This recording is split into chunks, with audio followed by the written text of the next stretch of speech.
L'info média qui fait la une ce matin, c'est ce moment de flottement hier soir dans Touche pas à mon poste. L'émission de Cyril Hanouna a été interrompue quelques minutes par une poignée de spectateurs. Jérôme Ivanichenko, bonjour. Bonjour Thomas. Vous êtes notre expert média, alors racontez-nous ce qui s'est passé hier soir en direct. Alors il est précisément 20h16 hier soir, l'émission se déroule comme prévu. Cyril Hanouna est en pleine conversation avec ses chroniqueurs quand soudain quelques membres du public se lèvent. Ils sont 3 et visiblement ils se sont bien synchronisés pour intervenir. Et vous allez l'entendre, ils ont un petit message à faire passer à l'animateur. Mais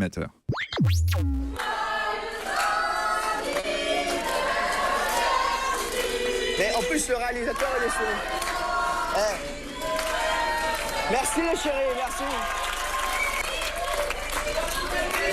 Qu'est-ce qu'il y a? Oui, mais non, mais dites-moi comme ça. Dites-moi.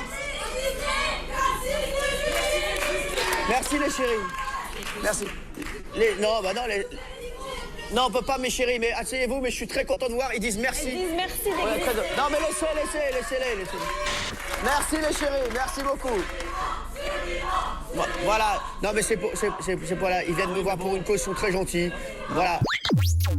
Alors ces spectateurs souhaitent un joyeux anniversaire à Cyril Hanouna, ils le remercient d'exister, sauf que voilà, l'anniversaire de celui qu'on surnomme Baba, c'était le 23 septembre, les vrais fans de l'animateur le savent bien. Visiblement, ceux qui sont intervenus hier étaient assez mal renseignés. Et oui, surtout qu'il ne s'agissait pas de vrais fans de l'émission. Et non, ces spectateurs n'étaient pas des fanzouz classiques, pas de simples fans de Cyril Hanouna, il s'agissait en réalité de militants anti-avortement. On le comprend d'ailleurs en écoutant attentivement leur slogan. Ils souhaitent joyeux anniversaire à l'animateur de TPMP, mais ils enchaînent rapidement sur cette phrase inscrite aussi sur leur t-shirt « Merci d'exister ». C'est un des slogans des anti-IVG. Ils scandent aussi le mot « survivant ». Survivant, c'est le nom de leur association, une émanation de la Manif pour tous qui réclame la fin du droit à l'avortement.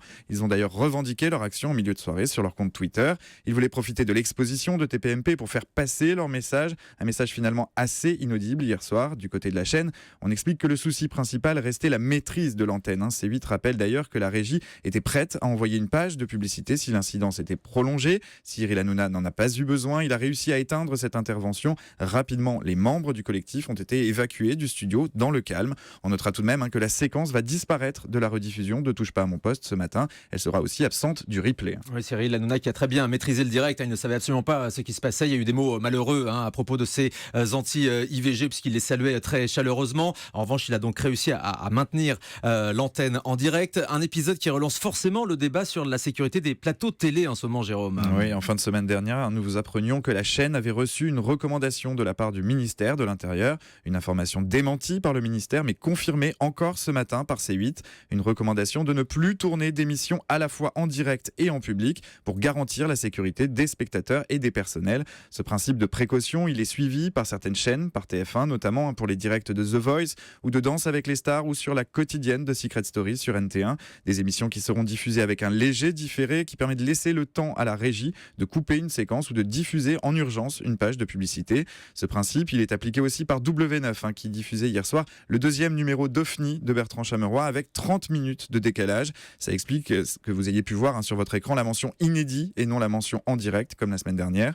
Cette recommandation, si C8 confirme l'avoir reçue, en revanche, elle ne l'applique pas pour Touche pas à mon poste. Ça ne veut pas dire que la chaîne ne prend pas la sécurité de ses émissions au sérieux. Elle a augmenté les effectifs de surveillance à l'intérieur et à l'extérieur des studios de tournage. Elle a aussi installé des détecteurs de métaux. Elle demande les pièces d'identité des spectateurs. Des mesures qui n'empêchent pas ce type d'intervention, totalement imprévisible, indétectable. Et c'est ce qu'on appelle les aléas du direct. Oui, c'est sûr. Là, ils étaient simplement habillés avec des t-shirts à l'effigie un petit peu de Cyril Hanouna pour lui souhaiter un bon anniversaire. Donc, c'était très difficile à détecter. Merci beaucoup, Jérôme Ivanichenko, pour cet éclairage.